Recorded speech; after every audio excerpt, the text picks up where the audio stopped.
Marcus Bennett stepped into Prescott Bank with quiet confidence, clutching the official document in his hand. The polished marble floors gleamed under the fluorescent lights, and the scent of freshly brewed coffee from the corner station filled the air. He had been here before, but today was different. Today, he wasn't just another customer. He had business to take care of. The moment he approached the counter, he felt it. A shift, a stiffness in there. Linda Prescott, the branch's senior manager, barely concealed her irritation as she looked up from her computer. Her sharp blue eyes scanned Marcus with disinterest, then mild annoyance, as if trying to place him. A boy like him, dressed neatly in a blazer, but still young, still out of place in her eyes. "Can I help you?" she asked, her tone already clipped. Marcus gave a polite nod and set the document on the counter. "Yes, I need to speak with someone regarding this account. It's under my father's name, Richard Bennett." The moment he said the name, something flickered across Linda's face. Recognition, maybe, but it vanished just as quickly, replaced by a smirk. "Oh," she said, dragging out the word. "And why do you need to access this account?" Marcus straightened his posture. "I have written authorization. It's all in the document." Linda didn't even glance at the paper. Instead, she folded her arms. "You have authorization?" she repeated, almost mockingly. "And you expect me to just take your word for it?" Marcus exhaled slowly, already sensing where this was going. "That's why I brought the document." Linda tilted her head. "Right? But you don't have an account here. Your father does. And I don't just go handing out financial information to anyone who claims they know an account holder." Marcus's jaw tightened. He had prepared for standard procedures, but this wasn't standard. "I'm not anyone," he said evenly. "My name is Marcus Bennett." Linda gave a tight-lipped smile, her patience clearly running thin. "I'm sorry, Marcus, but we take security very seriously here. I can't just let random people walk in, and I'm not random." His voice, though calm, cut through her condescension. "And if you actually read the document, you'd see I have every right to be here." Linda let out a breathy laugh, shaking her head. "Look, kid, I don't have time for this. We don't just bend the rules because someone throws around a name." Marcus studied her, noting the way her fingers drummed against the desk, the forced politeness in her smile. She had made up her mind the moment he walked in. He could feel the stares of employees and customers lingering, some curious, some indifferent, but no one said a word. This wasn't just about procedure. This was something else. Marcus calmly reached for his document, tucking it back into his pocket. He wouldn't argue. Not yet. But this wasn't over. Linda Prescott had just made the worst mistake of her career. Marcus walked out of the bank, his hands tightening into fists at his sides. The humiliation burned, but he had learned long ago not to let people like Linda Prescott see him sweat. He had expected some skepticism, maybe some red tape, but not outright dismissal. She hadn't even read the authorization. She had seen him, just a young black man in an expensive blazer, and decided that was enough reason to turn him away. She thought she had one. But Marcus knew something she didn't. He pulled out his phone and dialed a familiar number. It rang once before a deep voice answered. "Marcus." "Hey, Dad," he said, forcing his voice to stay steady. "I went to Prescott Bank, like we discussed, boss." And Marcus exhaled through his nose. "They wouldn't even look at the document. The branch manager, Linda Prescott, refused to acknowledge my authorization. She acted like I was some scammer off the street." Silence. Then a sigh heavy with understanding. "I see." This wasn't the first time Richard Bennett had heard a story like this. But this time, it was personal. "Come home," his father said. "I'll handle it." The next morning, Linda Prescott sat at her desk, sipping coffee with a self-satisfied smirk. She had dealt with enough people trying to pull scams at her bank, entitled kids thinking they could just waltz in and demand access to accounts. She was proud of how she handled it, but that pride turned to ice when she saw the man who walked through the front doors that afternoon. Richard Bennett, tall, powerful, effortlessly commanding. He moved through the bank like he owned the place, because in a way, he did. Linda's breath hitched. "Mr. Bennett," she stammered as he approached her desk. "Ah, Ms. Prescott," he cut her off, his voice calm but sharp. "I believe you denied my son access to my account yesterday." Linda swallowed hard. I was following protocol." Richard arched a brow. "Protocol?" "Yes, sir," she rushed. "We have strict rules about account security."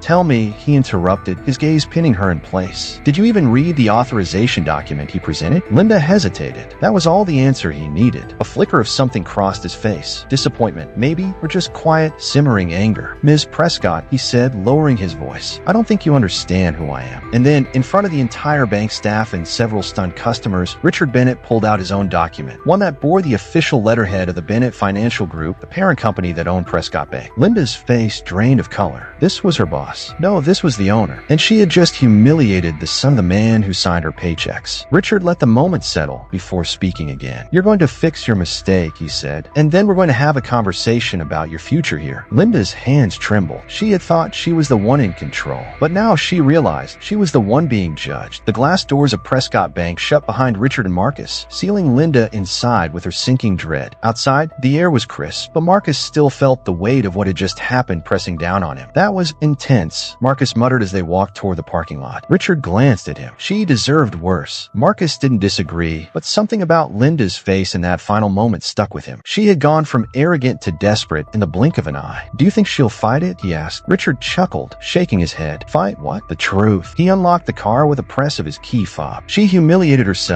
the second she assumed you didn't belong. Marcus exhaled sharply and slid into the passenger seat. He stared down at the printed transaction slip in his hand, the same one Linda had once refused to give him. Richard started the engine, but instead of pulling away, he looked at his son. How do you feel? Marcus hesitated. I don't know, he admitted. I wanted this. I wanted her to face consequences. And now it's real. Richard nodded, his expression unreadable. Justice always feels different when you're the one delivering it. They pulled out of the parking lot, the bank shrinking in the rearview mirror. Inside, Linda sat motionless at her desk, staring at her computer screen but seeing nothing. Other employees stole glances at her, whispering in hushed voices. Customers who had witnessed the exchange were already pulling out their phones, likely spreading the story. Linda's mind raced.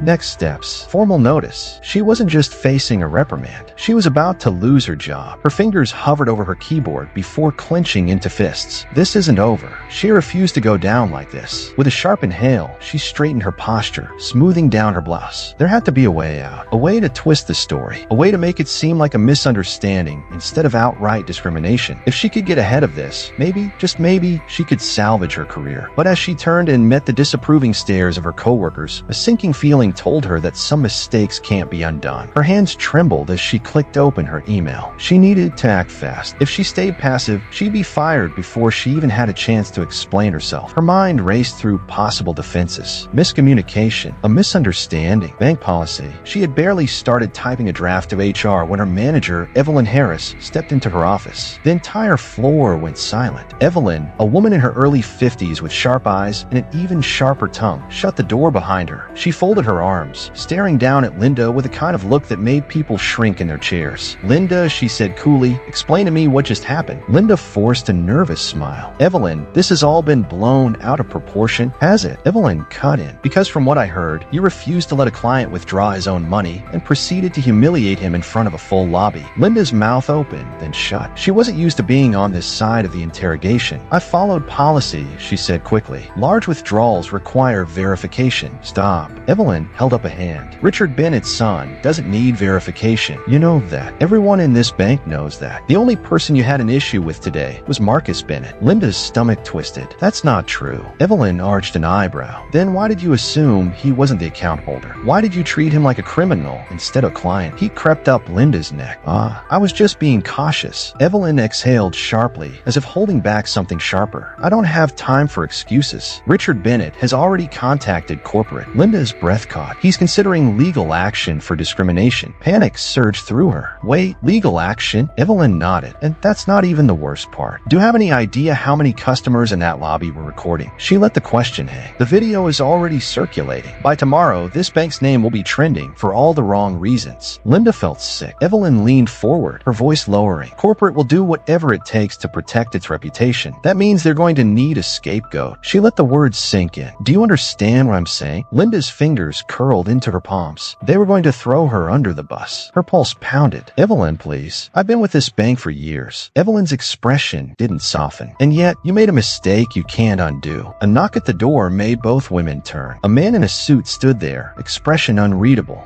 Linda's world was crumbling. She sat frozen as the HR representative, a stern-looking man in a navy suit, stepped inside. Evelyn didn't move, arms still folded as she watched the unfolding disaster. Linda Walker? The man asked, glancing at the file in his hands. Linda swallowed hard. Yes, I'm Daniel Reed, head of HR. We need to have a conversation. She shot Evelyn a desperate look, but there was no sympathy in her manager's expression. Evelyn had done her part. Now it was out of her hands. Daniel took a seat across from her, placing the folder on her desk. He let the silence stretch before speaking. We've received multiple complaints regarding your interaction with Marcus Bennett earlier today. Linda's pulse raced.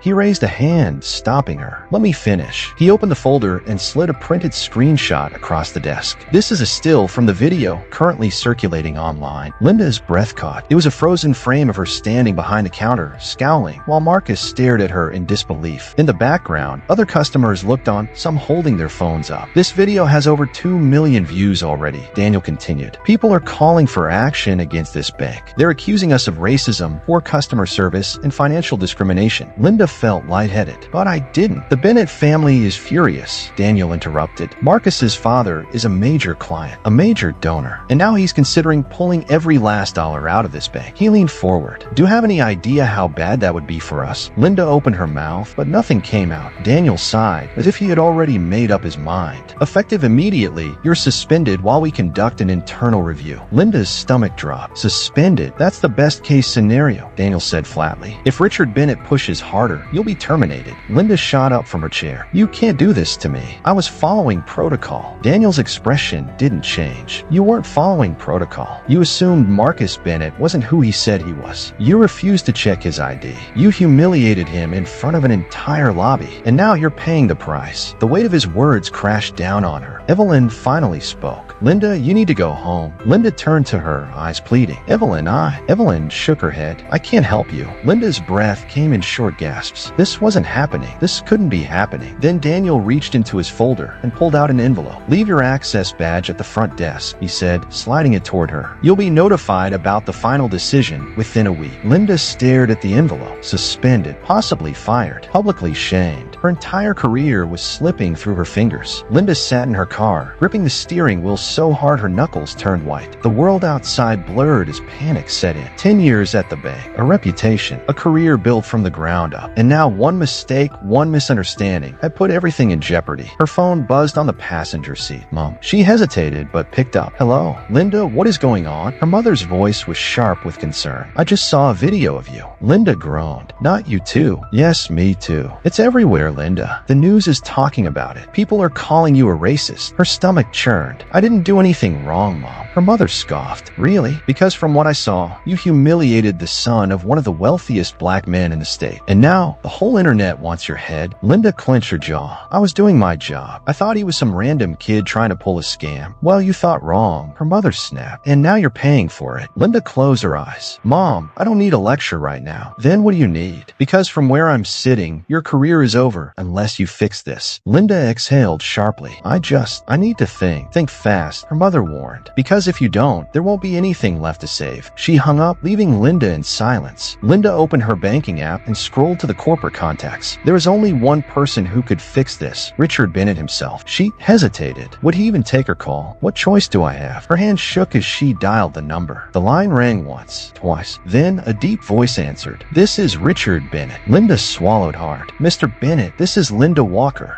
I'm the bank employee from this morning. A long pause. Then, I know exactly who you are. His voice was calm. Oh, Linda's heart pounded. Sir, please. I made a mistake. I didn't mean any harm. If I could just. You didn't mean harm. Richard cut in. You didn't mean to humiliate my son. To treat him like a criminal. To assume he didn't belong. Linda's throat went dry. I was following procedure. No, Ms. Walker, Richard said. You were following bias. She had no response. Richard continued. My family has banked with your institution for 20 years. We've entrusted our wealth, our businesses, our investments. And in return, my son, who came in to handle a simple transaction, was publicly embarrassed by you. Sir, you should prepare yourself, Richard said smoothly, because by this time tomorrow, your bank might not exist. Linda's breath hitched. What do you mean? You'll find out soon enough. The line went dead. Linda dropped the phone onto her lap, staring at the dashboard. She had just made everything worse. Linda barely slept that night. Every time she closed her eyes, she imagined her career crumbling before her. By morning, her worst fears were confirmed. Her phone wouldn't stop buzzing. News alerts, missed calls, unread emails. She hesitated before tapping on one of the notifications. Breaking news. CEO Richard Bennett pulls multi-million-dollar holdings from State Bank after racial incident. Her stomach dropped. Frantically, she scrolled through article after article. Every major news outlet had picked up the story. Social media was in flames. Protest hashtags calling for a boycott of the bank were trending. Customers were closing their accounts in droves. Then she saw it. A statement from the bank's corporate office. State Bank does not condone discrimination of any kind. We are conducting an internal review of the incident and taking immediate action. Linda's hand shook as she read further. Effective immediately, the employee involved has been placed on indefinite leave. Her stomach churned. They were throwing her under the bus. Her phone rang. Her manager. Linda hesitated, then answered. Linda, his voice was tight. We need you to come in for a meeting. A meeting? She knew what that meant. Linda dressed in a hurry, heart pounding as she drove drove to the bank. Inside, the usual hustle and bustle was replaced with tense whispers and sidelong glances. Employees avoided her gaze. Customers looked at her like they knew. By the time she reached the manager's office, she was already sweating. David Holloway, stone-faced, gestured for her to sit. She barely had time to settle before he spoke. "This situation has gotten out of control." She swallowed. "I was just following protocol." David sighed. "Linda, we can't afford this kind of attention. Mr. Bennett has officially withdrawn all accounts. That's over $50 million gone in a single day." Linda gripped the arms of her chair. "Sir, this isn't just about Mr. Prescott." David cut in. "Other clients are following his lead. Investors are pulling out. Shareholders are furious." Her heart pounded. David folded his hands. "The board had a meeting this morning." She froze. "We have to let you go." Linda's breath caught. "You can't be serious. This is bigger than you, Linda." His tone was final. "Corporate decided. Your termination is effective immediately." She felt numb. "Just like that?" David sighed. "We'll provide a severance package, but your time here is over." Linda opened her mouth to protest, but what was left to say? The damage was done. She had humiliated the wrong person, and now she was paying the price. Silence stretched between them. Fired. Over a decade at this bank. Every rule followed. Every ladder climbed. And now discarded like she was nothing. David slid a folder toward her. "Your severance details. Security will escort you out once you've packed your things." She barely heard him. Her ears rang. Finally, she found her voice. "This isn't fair. I was just doing my job." David's eyes hardened. "No, Linda.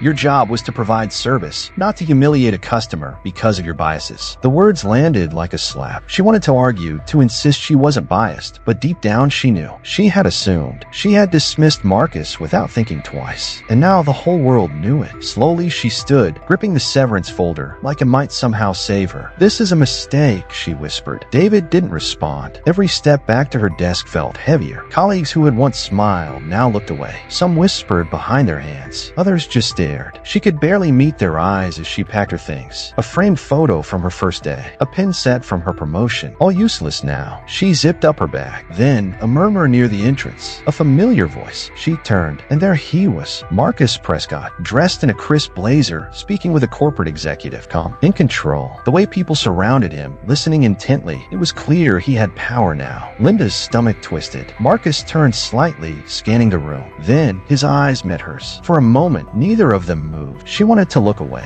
to disappear. But she was frozen under his gaze. No anger, no gloating, just recognition. He had won. She had lost. And the worst part, she had done it to herself. Linda stood outside the bank, the severance folder clutched in her trembling hands. The air felt different, sharper, colder, as if the world itself had shifted beneath her feet. The doors she had once walked through with confidence were now permanently closed. She had spent years believing in her authority, in her status, and yet it had all crumbled in a single day. A voice broke through her thoughts. "Miss Walker." She turned. Marcus Prescott. He stood a few feet away, hands in his pockets, watching her with that same unreadable expression. Not smug, not angry, just watching. Linda swallowed. "Marcus," she said, barely above a whisper. For a moment, neither of them spoke. The city moved around them. Car horns, footsteps, distant voices. But here, it was just the two of them. "You know," Marcus said finally, tilting his head, "I never wanted any of this." Linda blinked. "All I wanted was to withdraw my own money, to be treated with basic respect." His voice was calm, steady. "But instead, you saw me, and you made a decision that cost you everything." She looked down, unable to meet his eyes. "I learned something today," Marcus continued. "Power shifts. One day, you're the one in control. The next, you're the one on the outside, looking in." Linda exhaled shakily. I